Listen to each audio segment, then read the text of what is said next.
Hi guys, അപ്പോൾ ഇന്നത്തെ മത്സരമായിട്ടുള്ള KKR versus Rajasthan മത്സരത്തിൽ നമ്മൾ ആരെയൊക്കെ ഇന്നത്തെ പിച്ച് കണ്ടീഷൻസും കാര്യങ്ങളും വെച്ചിട്ട് നമ്മുടെ ടീമിൽ ഉൾപ്പെടുത്തണം എന്നുള്ള കാര്യങ്ങളാണ് നമ്മൾ സംസാരിക്കുന്നത്. അപ്പോൾ ഇന്ന് കൊൽക്കത്തയിലാണ്, ഈഡൻ ഗാർഡൻസിലാണ് കളി നടക്കുന്നത്. നമുക്കറിയാം അത്യാവശ്യം ബാറ്റിങ്ങിന് സപ്പോർട്ടിംഗ് ആയിട്ടുള്ള പിച്ചാണ്. ഒരു ആവറേജ് സ്കോർ 150 175 വരുന്നൊരു പിച്ചാണ്. ടോസ് കിട്ടുന്ന ഒരു ചേസിങ്ങിന് എടുക്കാനായിരിക്കും സാധ്യത, കാരണം ഡ്യൂവും കാര്യങ്ങളൊക്കെ ഉള്ളതുകൊണ്ട്. അപ്പം നിങ്ങൾ അതൊന്ന് കരുതുക. ഡ്രീം 11 ടീമിൽ ഇടുമ്പോൾ ടോസിന് ശേഷം ചേസിങ് ആയിരിക്കും. ടോസിന് മുമ്പ് ന്യൂ ബോൾ കിട്ടുന്ന ബോളേഴ്സിനെ, ഇപ്പോൾ ഫോർ എക്സാമ്പിൾ രാജസ്ഥാൻ റോയൽസിനാണ് ഫസ്റ്റ് ബോളിംഗ് കിട്ടണമെന്നുണ്ടെങ്കിൽ ട്രെന്റ് ബോൾട്ട് ന്യൂ ബോൾ വെച്ച് അത്യാവശ്യം നന്നായിട്ട് കളിക്കുന്ന ഒരു പ്ലെയറാണ്.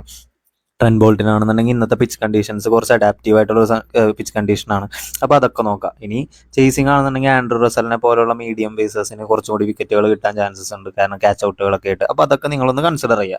ഇനി ഇന്നത്തെ കണ്ടീഷൻസും കാര്യങ്ങളൊക്കെ വെച്ചിട്ട് ഞാനിപ്പോൾ തൽക്കാലത്തേക്ക് ആരെയും വിക്കറ്റ് കീപ്പറെ സെലക്ട് ചെയ്യുന്നില്ല. ബാറ്റ്സ്മാനായിട്ട് ശ്രേയസ് അയ്യർ, പുള്ളിക്ക് അഡാപ്റ്റീവ് ആയിട്ടുള്ള സിറ്റുവേഷൻ ആണ്. പയ്യെ സ്ലോ ആയത് കളിച്ച് കയറി പോകാൻ പറ്റുന്ന ഒരു പിച്ചാണ്. അപ്പോൾ ശ്രേയസ് അയ്യർ ഞാനിന്ന് സെലക്ട് ചെയ്തു. അതേപോലെ തന്നെ SSC ജയ്സ്വാൾ ഒന്ന് ഫോം ഔട്ട് ആണ്, കഴിഞ്ഞ പ്ലേയിൽ കളിച്ചെങ്കിലും പുള്ളിക്ക് അഡാപ്റ്റീവ് ആയിട്ടുള്ളൊരു സിറ്റുവേഷൻ ആണ്. പുള്ളി പയ്യെ കയറി വരാൻ ചാൻസസ് ഉള്ള ഒരു പ്ലെയർ ആണ്.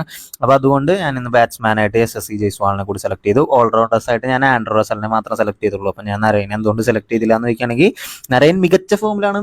പുള്ളിക്ക് ഫോമിലുള്ള ഒരു ബാറ്റ്സ്മാന് കണ്ടീഷൻസോ കാര്യങ്ങളോ ഒന്നും ആവശ്യമില്ല. പക്ഷെ ഞാനിവിടെ സംസാരിക്കുന്നത് ഇന്നത്തെ ബാറ്റിംഗ് കണ്ടീഷനോ അല്ലെങ്കിൽ ബൗളിംഗ് കണ്ടീഷൻസും വെച്ച്, പിച്ച് കണ്ടീഷൻസ് വെച്ചിട്ട് നമ്മുടെ സ്യൂട്ടബിൾ ആയിട്ടുള്ള പ്ലേയേഴ്സ്. ആൻഡ്രൂ റസൽ ഞാൻ നേരത്തെ പറഞ്ഞ പോലെ തന്നെ ഒരു സ്ലോ ബോൾ പിച്ച് ആയതുകൊണ്ട് പുള്ളിക്ക് അത്യാവശ്യം നല്ല വിക്കറ്റുകൾ കിട്ടാൻ ചാൻസസ് ഉണ്ട്. അതേപോലെ തന്നെ മിഡിൽ ഓർഡർ ബാറ്റ്സ്മാൻ ആയതുകൊണ്ട് ലാസ്റ്റ് വന്ന് കുറേ അടിക്കാനുള്ള ചാൻസസ് ഉണ്ട്.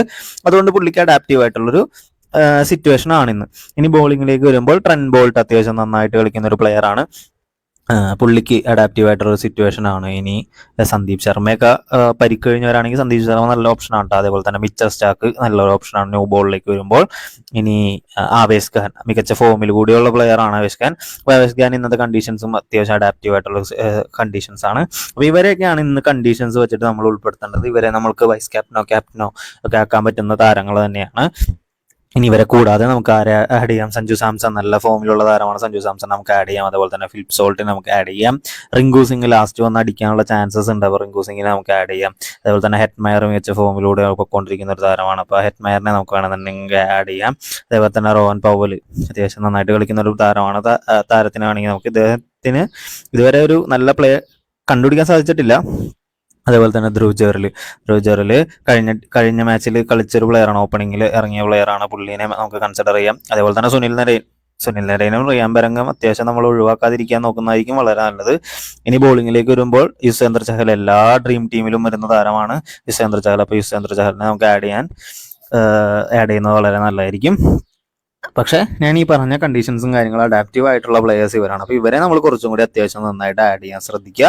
ഇവരെ ക്യാപ്റ്റനോ വൈസ് ക്യാപ്റ്റൻ ആക്കുന്നതായിരിക്കും കുറച്ചും കൂടി അത്യുത്തമം.